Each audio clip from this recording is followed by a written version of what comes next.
नमस्कार। Technical analysis course के इस पहले एपिसोड में आपका स्वागत है। Fundamental analysis course, stock market course for beginners, the ultimate guide to mutual funds, in 3 courses के बाद हम टेक्निकल एनालिसिस का ये कोर्स ला रहे हैं। जब भी हमें स्टॉक मार्केट में किसी कंपनी में इन्वेस्ट करना होता है या किसी कंपनी का शेयर खरीदना होता है तो हमें सबसे पहले यही चीजें बताई जाती हैं कि पहले आपको एनालिसिस करना होगा।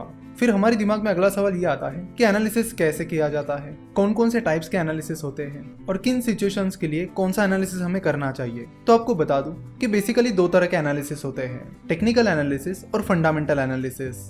तो पहले टेक्निकल एनालिसिस की बात करते हैं।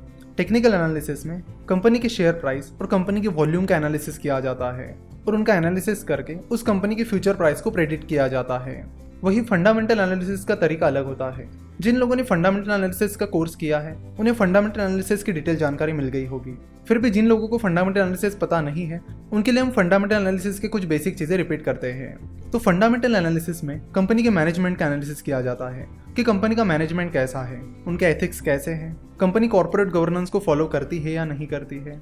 देन कंपनी के फाइनेंशियल स्टेटमेंट्स को देखा जाता है और उनका एनालिसिस किया जाता है, जैसे कि balance sheet, profit and loss statement, cash flow statement, इनका एनालिसिस किया जाता है। उसके बाद कंपनी के प्रोडक्ट्स और सर्विसेज का एनालिसिस किया जाता है कि कंपनी के प्रोडक्ट्स क्या क्या हैं, कंपनी की सर्विसेज कौन कौन सी हैं, उनकी फ्यूचर में क्या डिमांड हो सकती है, फिलहाल वो प्रोडक्ट्स एंड सर्विसेज कैसे परफॉर्म कर रहे हैं, कौन सी नई चीजें कंपनी आगे चलकर लाने वाली है। इन सारी चीजों का एनालिसिस किया जाता है। साथ ही कंपनी का वैल्यूएशन निकाला जाता है और उसके बेसिस पर डिसाइड किया जाता है कि इस कंपनी के शेयर्स को किस प्राइस पर खरीदना सही रहेगा।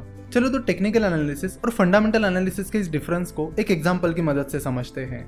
मान लीजिए कि आप फ्रूट्स खरीदने एक फ्रूट सेलर के पास जाते हो और आप उस फ्रूट सेलर से बिना फ्रूट्स की क्वालिटी देखे और बाकी चीजें देखे उस फ्रूट को खरीद लेते हो, क्योंकि इससे पहले 5 बार आपने उस फ्रूट सेलर से फ्रूट्स खरीदे थे और आपने जितनी बार भी उससे फ्रूट्स खरीदे हैं फ्रूट्स अच्छे निकले हैं और इसीलिए आप इस बार भी बिना कुछ देखे उस फ्रूट सेलर से फ्रूट खरीद रहे हो, क्योंकि उस फ्रूट सेलर से खरीदे हुए सारे फ्रूट्स पहले अच्छे निकले थे। तो ये होता है टेक्निकल एनालिसिस, जिसमें आप पास्ट परफॉर्मेंस के बेसिस पर फ्यूचर को प्रेडिक्ट करने की कोशिश करते हो। यानी कि पिछले 5 बार फ्रूट्स अच्छे निकले हैं तो आपने ये प्रेडिक्ट कर लिया कि इस बार भी फ्रूट्स अच्छे ही निकलेंगे, इसलिए आपने उस फ्रूट सेलर से फ्रूट्स खरीद लिए हैं। वही अगर आप उस फ्रूट सेलर के पास जाते हो और आप फ्रूट्स की क्वालिटी चेक करते हो कि फ्रूट कैसे है, साथ ही आप उन्हें हाथ लगाकर चेक भी करते हो कि क्वालिटी भी सही है या नहीं। उसके अलावा आप फ्रूट सेलर का भी एनालिसिस कर रहे हो कि वो फ्रूट सेलर कैसा है, वो अच्छे फ्रूट्स बेचता भी है या नहीं, वो अच्छे फ्रूट्स बेचकर अच्छा बिजनेस करता है या फिर कुछ भी बेचकर बस पैसे कमाने की कोशिश करता है, जिस प्राइस पर वो फ्रूट्स बेच रहा है वो सही है या नहीं। ये सारी चीजें जब आप चेक करते हो तब आप फंडामेंटल एनालिसिस कर रहे होते हो। तो इन शॉर्ट टेक्निकल एनालिसिस में शेयर की प्राइस और वॉल्यूम का डिटेल एनालिसिस करके शेयर की फ्यूचर प्राइस को प्रेडिक्ट किया जाता है, यानी पास्ट परफॉर्मेंस का एनालिसिस करके शेयर की फ्यूचर प्राइस को प्रेडिक्ट किया जाता है। वही फंडामेंटल एनालिसिस में कंपनी के financial details, valuation, management analysis etcetera, इन सब का एनालिसिस करके डिसाइड किया जाता है कि कंपनी में इन्वेस्ट करना चाहिए या नहीं।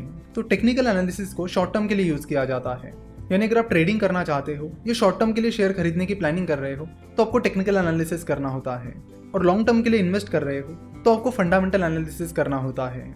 जाने माने इन्वेस्टर मिस्टर वॉरेन बफेट के मेंटर बेन ग्राहम कहते हैं कि stock market is like a voting machine in the short run and it is like a weighing machine in the long run. यानी वो कहते हैं कि स्टॉक मार्केट शॉर्ट टर्म में एक वोटिंग मशीन की तरह है जहां पर बहुत सारी वोलेटिलिटी होती है, बहुत ज्यादा अनसर्टेनिटी होती है। वही लॉन्ग रन में स्टॉक मार्केट एक वेइंग मशीन की तरह काम करता है जहां पर कंपनी की जो एक्चुअल वैल्यू है वो आपको लॉन्ग टर्म में दिखने मिलती है। तो टेक्निकल एनालिसिस शॉर्ट टर्म में होता है और टेक्निकल एनालिसिस की मदद से इमोशंस, साइकोलॉजी और इरेशनल बिहेवियर का स्टडी किया जाता है। शॉर्ट टर्म में स्टॉक मार्केट में लोग बहुत सारे डिसीजंस इमोशंस के बेसिस पर लेते हैं। कई बार वो अपना इरेशनल बिहेवियर दिखाते हैं जिसकी वजह से शेयर प्राइस ऊपर नीचे दौड़ती रहती है। जैसे कि आपको बता दूं कि जब ब्रिटेन में ब्रेक्जिट की बातें चल रही थी तब इंडियन मार्केट बहुत गिरने लगा था।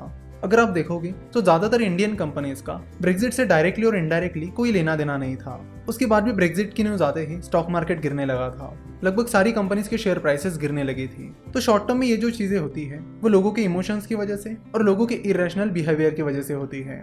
इसी तरह ऐसी कई सारी चीजें होती रहती है जिनका कंपनी से डायरेक्टली और इनडायरेक्टली लेना देना नहीं होता, फिर भी शेयर प्राइसेस गिरने लगती हैं, क्योंकि शॉर्ट टर्म में ज्यादातर लोग इमोशनली डिसीजंस लेते हैं, सोच समझ कर नहीं।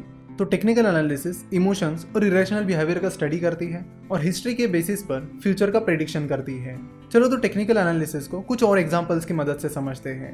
कई बार यूनिवर्सिटी एग्जाम्स में या कॉलेज एग्जाम्स में बहुत सारे स्टूडेंट्स पहले पिछले क्वेश्चन पेपर्स का एनालिसिस करते हैं कि कौन कौन से क्वेश्चंस रिपीट हुए हैं, और जो क्वेश्चंस पिछले 3-4 सालों से लगातार रिपीट हो रहे हैं वो उन पर ज़्यादा फोकस करते हैं। वो सोचते हैं कि ये कुछ स्पेसिफिक क्वेश्चंस पिछले 3-4 सालों से लगातार आ रहे हैं, इसलिए ये क्वेश्चंस इस बार भी ज़रूर आएंगे। तो उन्होंने ये जो प्रेडिक्शन किया है कि ये क्वेश्चन इस बार आएंगे, ये टेक्निकल एनालिसिस के बेसिस पे किया है। उन्होंने पास्ट परफॉर्मेंस देखा और उसके बेसिस पर फ्यूचर परफॉर्मेंस को प्रेडिक्ट किया। उन्होंने देखा कि पिछले 3-4 सालों से लगातार ये क्वेश्चंस पूछा जा रहा है, इसलिए संभावना है कि इस साल भी ये क्वेश्चन रिपीट होगा। तो टेक्निकल एनालिसिस बिल्कुल यही करता है, पास्ट परफॉर्मेंस के बेसिस पर फ्यूचर को प्रेडिक्ट करता है। अब जरूरी नहीं है कि वो क्वेश्चन एग्जाम में आएगा ही आएगा, वो क्वेश्चन एग्जाम में आ भी सकता है और नहीं भी आ सकता है। तो इसी तरह टेक्निकल एनालिसिस की भी कोई गारंटी नहीं होती कि वो काम करेगा ही करेगा, वो बस एक प्रेडिक्शन देता है जो सही भी हो सकता है और गलत भी। चलो टेक्निकल एनालिसिस का और एक एग्जांपल लेते हैं। हम सभी का एक दोस्त ऐसा होता ही है जो बोलता है कि मैं 10 मिनट में आ रहा हूँ और फिर आधे घंटे बाद आ जाता है। तो शुरुआत में 1-2 बार जब आपका वो दोस्त आपसे कहता है कि मैं 10 मिनट में आ रहा हूँ और आधे घंटे बाद आता है, तो उसके बाद से अगर आपका वो दोस्त आपको नेक्स्ट टाइम बोलता है कि मैं 10 मिनट में आ रहा हूँ, तो आप पहले ही दिमाग में प्लान करके रखते हो कि आपका ये दोस्त आधे घंटे बाद आएगा और आप उसके अनुसार अपनी प्लानिंग करते हो।